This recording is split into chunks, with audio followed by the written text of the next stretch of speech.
Hey guys, today I want to talk about wrist position at impact. I've been seeing some channels on YouTube talking about and advocating for landing with a bent or limp wrist.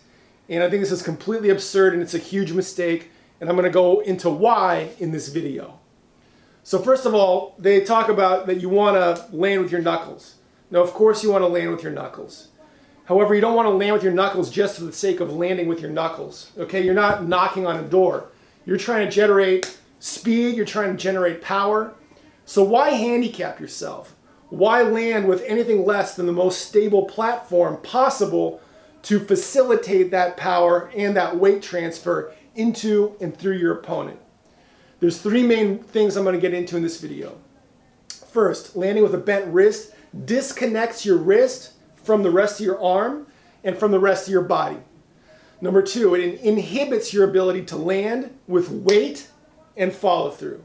And third, it encourages linear style punch mechanics instead of the more kinetic integrated mechanics that I talk about on this channel. So first of all, let's talk about landing with a straight wrist. Now when you land on your opponent, when you land on the bag, you want to grip your fist hard at impact. Why? Well, that creates a very solid platform. And in fact, it takes away your wrist from the equation and turns your forearm into a very solid and stable club at landing. Think of a weightlifter. If a weightlifter is trying to lift a lot of weight, is he going to lift it with a bent wrist, or is he going to lift it with a straight fist, right? With a straight wrist? Of course it's going to be straight. A lot of times you'll see weightlifters even wrapping their wrists for more stability so they can transfer even more energy and power into the bar, right? Now, are we lifting weight when we're throwing a punch? No. However, the idea is not dissimilar, okay? You are creating and generating power with your body, and you need a stable platform to transfer that power into your opponent. Okay? If you're landing with a bent wrist, that's not the way to do it. You're not going to be able to transfer all that weight, all that strength and power you're producing into your opponent that way.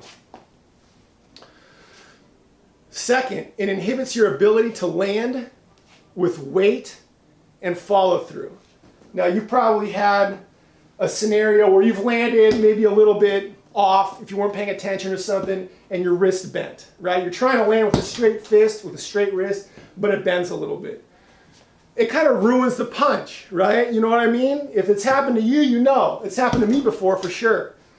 Now, why would you want that possibility with every punch? It makes no sense. Okay? You don't want to land like that. In fact, when you're landing a punch, I talk about landing with shearing force.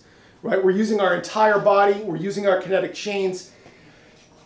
We're landing with the fist movements in a somewhat downward trajectory to recruit all those muscle chains that travel from your arm into your torso and from your torso into your legs. So you're landing with your entire body effectively.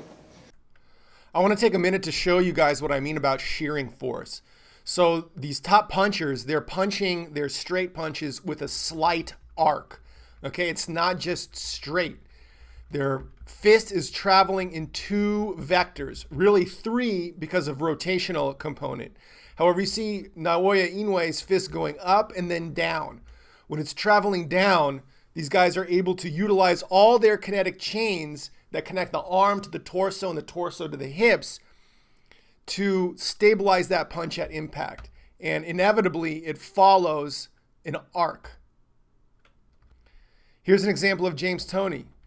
You see him, how he throws the punch. It's coming up, and it's traveling downwards as he lands against Iran Barkley, landing with shearing force, utilizing all those cross-body kinetic chains to the best of his ability. And here's Artur Beterbiev, a massive puncher. Always has an arcing component to his punches. And you can see very clearly right here, he's landing with a slight downward trajectory. It's a straight punch, but it lands in an arc. I mean, it's more of a cross mechanics. However, it's following an arc. And the reason they do that is because when that punch is coming down, when that arm is coming down, they're able to utilize their cross-body kinetic chains better. It's not a straight line.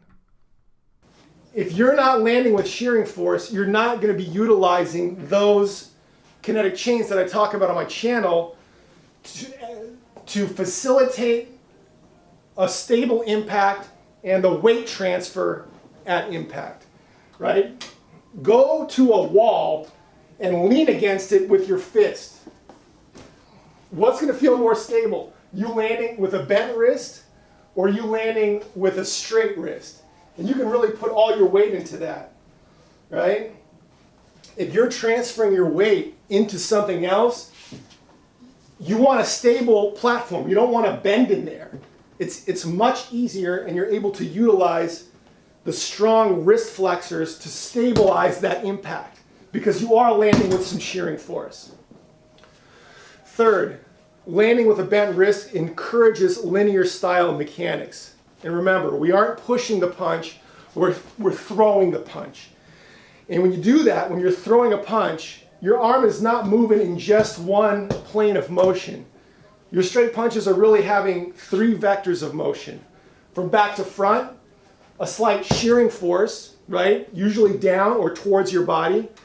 And with the straight punches, there's a rotational aspect as well, because it's part of the unwinding or follow through in the punch, in the straight punch. So if you're landing with a bent wrist, you're almost encouraging this, and you'll see how they do it. It's just a straight line, right? We're not doing that. We're moving, we're using our entire body to create torque and acceleration, create weight transfer and follow through into and through our opponent. To summarize, you don't want to land with a bent, limp wrist. You want to land with a straight, strong wrist for three reasons. You land with a strong wrist, your fist is connected to your arm, to the rest of your body. You're able to land with more strength and stability to facilitate a strong impact and weight transfer. And third, if you're landing with a bent wrist, you're going to be landing with more straight style punch mechanics. And what I teach on my channel is a more integrated kinetic approach to generating power that uses all your kinetic chains, creating torque and acceleration, and ultimately much, much more power.